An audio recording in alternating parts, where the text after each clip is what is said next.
Ladies and gentlemen, many of you saw the shame that took place at the Nigerian Senate yesterday to immortalize Professor Humphrey Nwosu.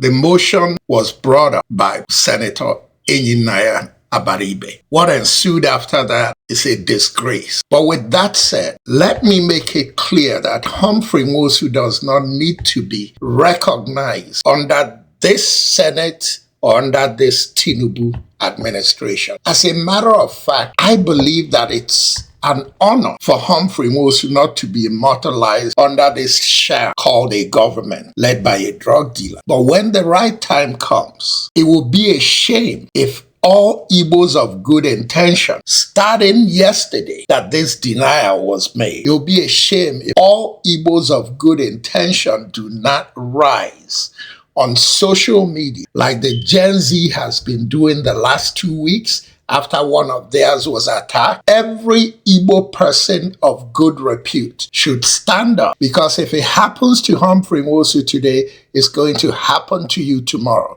This is a plot by you-know-who, by Ononuga and his news distortion cabal to taint and distort the facts about June 12th. The only June 12th that matters to this cabal is Abiola. And we'll get to Abiola in a minute. Since they want me to go there, I will go there with Abiola.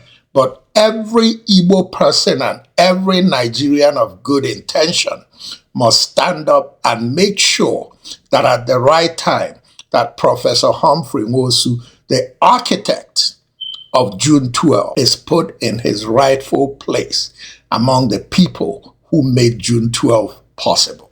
In today's world of good social media, it'll be a shame if we allow Bayo Onuga's news distortion wing to continue to pick and choose which segment of Nigeria needs to be promoted and which segment of Nigeria needs to be destroyed and minimized.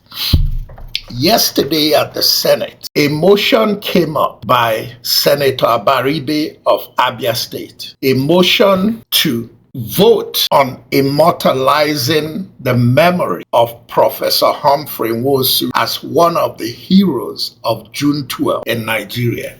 That motion did not see the light of day. It did not see the light of day because of the typical cabal collaboration behind the scenes, even before the motion came up, and they killed it. They didn't only kill it, they wanted to taint Humphrey Nwosu as the man who truncated Abiola's ambition to be the president of Nigeria, and nothing could be farther from the truth. And I hate to do this because I too, since 1993, have celebrated Abiola because it's obvious that Abiola won that election on June 12th. But it's also obvious that Humphrey Nwosu put his life on the line to declare that Abiola won that election. But since it's now a case of what Humphrey Nwosu did wrong and what Abiola did right, let's talk about what Abiola did right or wrong. Abiola won June 12th. Check. That's right. Abiola is one of the reasons Nigeria is so rotten today in our ethical and business value. Check. That's a fact. Abiola is the reason it took until Obasanjo brought in GSM and then on to the different kinds of mobile phones. Abiola is the reason why phone service was non-existent in Nigeria from the late 70s until GSM came up. Check. That's a fact, because Abiola was given a contract to fix Nigeria's telecommunication system, and instead of fixing it, he embezzled the money. Check. I did not invent the term or the acronyms ITT as International Thief. It was Abiola's fellow Abeokuta man, the revered king of Afrobeat, Fela Anikulapo Kuti, that called Chief MKO Abiola International Thief. Check. That's a fact. Yet, because we wanted democracy so desperately, and he ran in an election and won the election, and we ignored all those shameful facts and came out to support Abiola because it was in the best interest of Nigeria. But Abiola wouldn't have any grounds to go to court if a man did not live, whose name is Professor Humphrey Nwosu. It was the risks that Professor Humphrey Nwosu took working with bloodhounds, Abacha, Babangida, and all those Husseini and all the people around him. And he took the risk to declare Abiola the winner of that election against all odds. And a stupid senator from Ogun State, Senator Solomon Olamilekon, however you pronounce the damn name, had the guts to stand up in the Senate House yesterday to say this. Mr. President, very distinguished colleague, as a result of the action and inaction of Professor Humphrey Nwosu, I lost my immediate junior brother. He died right behind me for him refusing to do or carry out his duty as INEC chairman. Mr. President, many of my colleagues have stood up here and said he conducted the free and fairest election. There are three different meanings and three different interpretations that we should look at: conducting election, releasing results, and announcing results. Yes, he conducted the election. Yes, School of Thought said he releases all the results. But you and I know releasing results is not the same thing as announcing results. He failed at the critical moment when he's supposed to salvage this democracy. Today we celebrate Abiola, or those people who have contributed to the success story of June 12, because they laid their life, they put their life on the line. Professor Humphrey Nwosu, with due respect to him, because it's now late, does not deserve to be immortalized as one of the very few Nigerians that have done the right thing. And I want to plead with my colleague.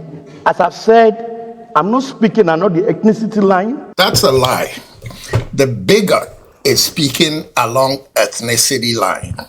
It is the same news distortion campaign that the Bayononugas of Nigeria, of Western Nigeria, it's the same campaign they have carried out since 1967, handed over to Bayononuga as he grew up, and he became the most rotten distorter of news.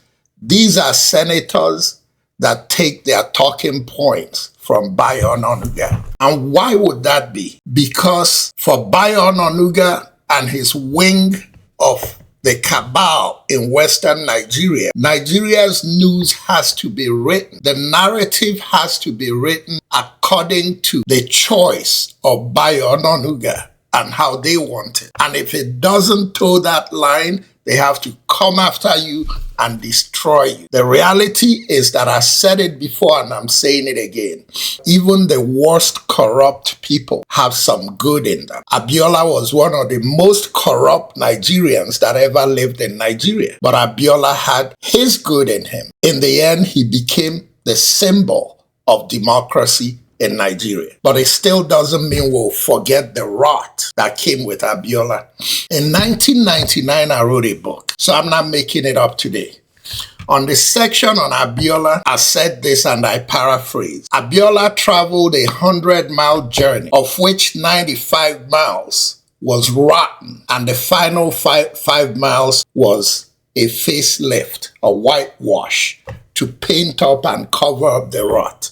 That's who Abiola is. But when we talk about democracy in Nigeria, we must celebrate Abiola because June 12th was about the risk he took and put his life on the line. But I'll be damned if Bold Talk on Allen TV would sit back and have you celebrate Abiola's legacy at the expense of Professor Humphrey Nwosu's contributions to June 12. I'll be remiss if I don't stand up and fight that shameful act. And like the senator from Ogun State said, people put their lives on the line. But in his book, Professor Humphrey Nwosu, who took risks, Abiola was not sitting in the midst of Babangida and Abacha and Husseini and all those guys with their guns drawn. Humphrey Nwosu was sitting at the table in their den in Ashura, where they would have put him away and nobody will ever know where he was.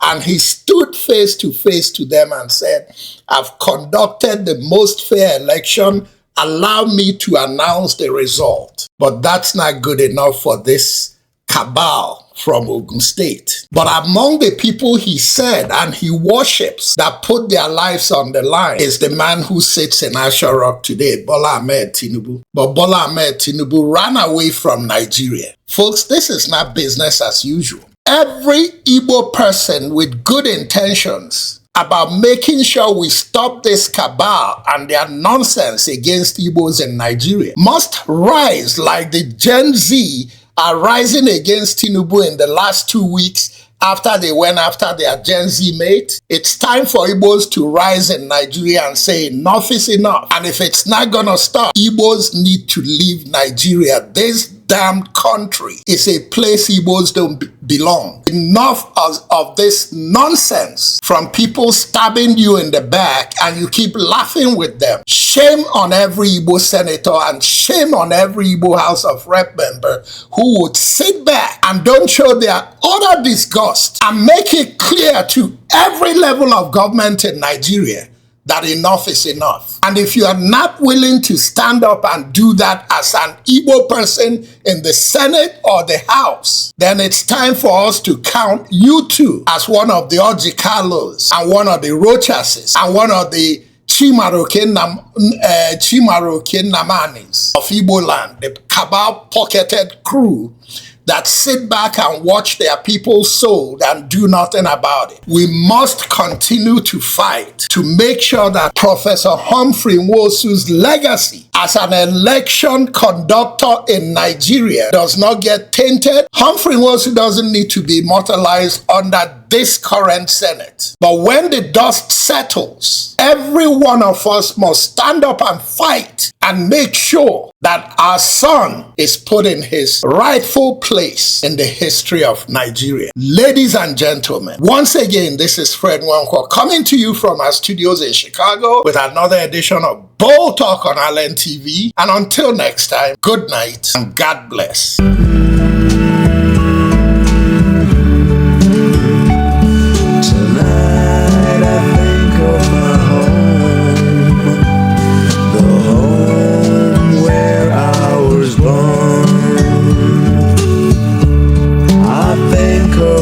Family and the poor farmhouse we had. There in my home, we had no sophistication. We had no timepiece, the cockcrow and the sun, all we had.